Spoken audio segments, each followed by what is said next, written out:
Good evening, visitors. Welcome to the Australian War Memorial's Last Post ceremony. My name is Craig Burrell, and joining us today from the Royal Australian Navy is Commander Seelan Nerio. We welcome the veterans who have served, those that are still serving, and the families that support them. We acknowledge the members of RSL and Services Clubs Association, RSL Victoria, and RSL Queensland, who are watching the broadcast of this ceremony across Australia. During the ceremony, wreaths will be laid at the base of the Pool of Reflection by visitors to the memorial. Please stand and join in singing the National Anthem.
The Australian War Memorial was the vision of Charles Bean, Australia's First World War official historian.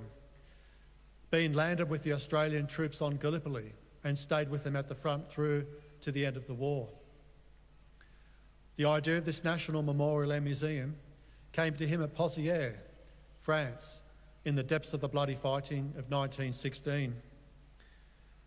Bean's idea was that this would be a place where families and friends could mourn their loved ones buried in faraway places. It would also be a place that could help all Australians understand what these men and women had endured and what they had done for us. Bean's vision, to which we remain true, is best expressed as inscribed in the entrance to the memorial's galleries. Here is their spirit, in the hearts of the land they loved, and here we guard the record which they themselves made. Tonight, we will read the story behind just one of those on the Roll of Honour, which lists the names of more than 102,000 men and women who have given their lives for us in war and operations for more than a century. But first, we present a lament, Flowers of the Forest. Wreaths or floral tributes will now be laid at the base of the Pool of Reflection.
Today, we remember and pay tribute to Lance Corporal Eric Ray Pullen. Eric Pullen, known by his middle name Ray, was born on the Lower Clarence on the 23rd of February 1897 to Edwin and Adeline Pullen. His father was a store manager at Brushgrove and Umara, and Ray attended the local state school. His family were active members of the Church of England. Ray went on to work as an electrical engineer in the district. Ray enlisted in the Australian Imperial Force in March 1915 with an older cousin, William Pullen. They were posted to the newly formed 20th Battalion and underwent a period of training in Australia before being sent for overseas service in June 1915. They first went to Egypt and then on to the Gallipoli Peninsula. The 20th Battalion arrived on Gallipoli as the August offensive was ending and played a largely defensive role. William later wrote home recalling the evacuation, writing, "It was the week before Christmas when we were told that we were to evacuate Gallipoli. Well, they picked out 45 of us to hold our position until all was clear. I was one of that number, as was Ray. We took up our post in the firing line at 4 p.m. on the Saturday, and I never left my post until 3:30 a.m. the next morning. Of course I was glad when the officer came along and touched me on the leg and said, 'All's clear. Get out into the rear trenches.' After another period of training in Australia, the 20th Battalion was sent to France to fight on the Western Front.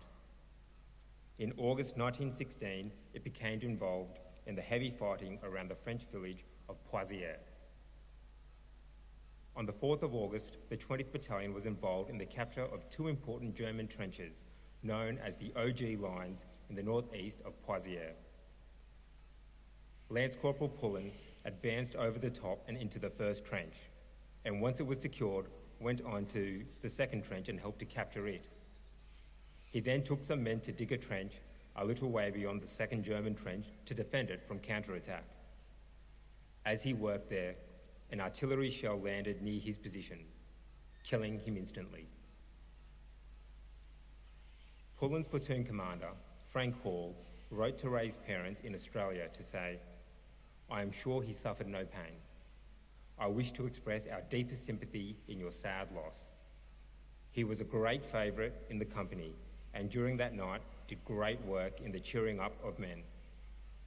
I cannot speak too strongly in his praise."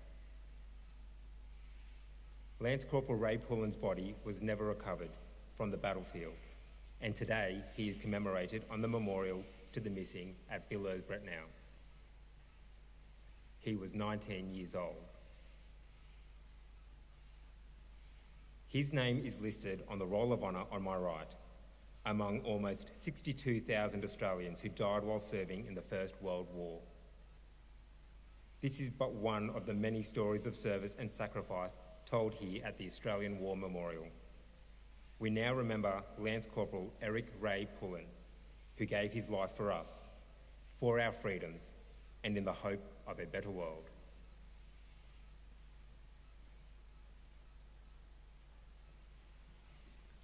Please stand for the ode and the sounding of the last post.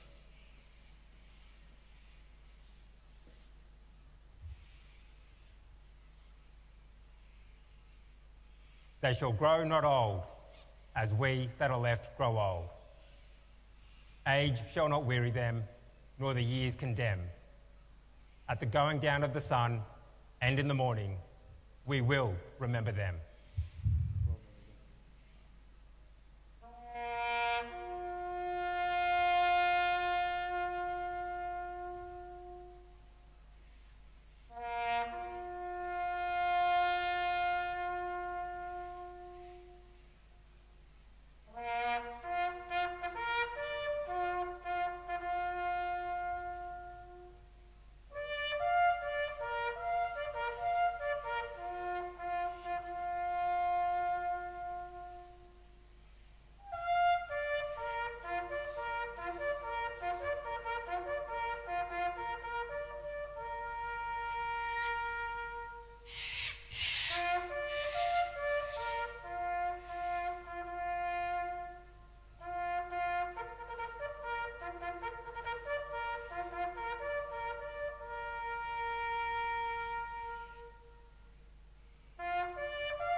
lest we forget.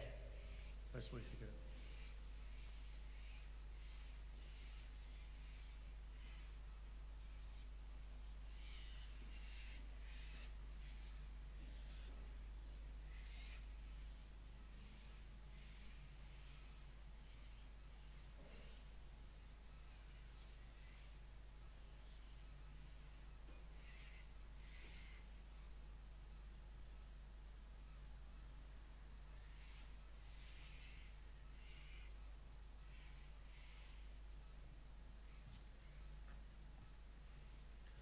We leave you this evening with the words of the memorial's founder, Charles Bean.